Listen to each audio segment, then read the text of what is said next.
मित्रांनो नमस्कार, मी शिवराज काटे तुमचं पुन्हा एकदा स्वागत करतो या व्हिडिओमध्ये.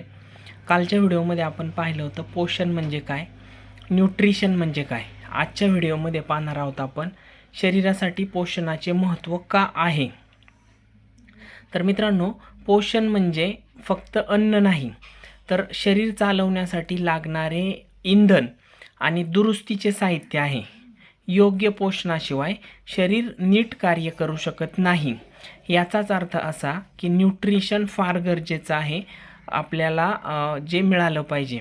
तर पोषणासाठी शरीराचं महत्त्व काय आहे. पहिला पॉईंट आहे तो ऊर्जा मिळवण्यासाठी, की शरीरातील जे काही सर्व कामे आहेत, उदाहरणार्थ श्वास घेणे, चालणे, विचार करणे, याच्यासाठीची जी ऊर्जा आहे तर ती पोषणामधूनच मिळत असते. दुसरं, शारीरिक वाढीसाठी, लहान मुलांच्या वाढीसाठी, हाडे किंवा स्नायू मजबूत करण्यासाठी प्रोटीन लागतात. कॅल्शियमसारखी पोषक द्रव्ये आवश्यक असतात.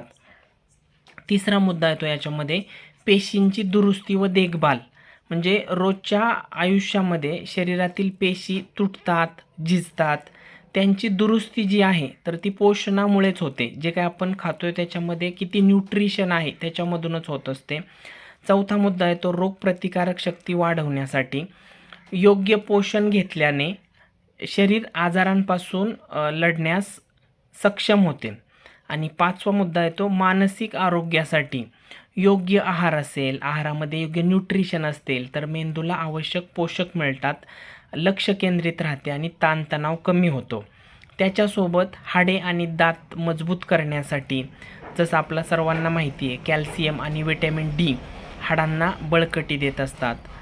शरीरातील रासायनिक क्रिया सुरळीत ठेवण्यासाठी, विटॅमिन्स आणि खनिजांशिवाय म्हणजे मिनरलशिवाय शरीरातील मेटाबॉलिझम नीट चालू शकत नाही, म्हणजे चयापचय व्यवस्थित होऊ शकत नाही, त्यासाठी आवश्यक आहे. नंतर आरोग्य टिकवण्यासाठी आणि आयुष्य वाढवण्यासाठी संतुलित आहार घेतल्यास शरीर निरोगी राहते आणि दीर्घायुष्य मिळते. थोडक्यात सांगायचं झालं तर योग्य पोषण म्हणजेच मजबूत शरीर, तंदुरुस्त मन आणि आजारांपासून संरक्षण.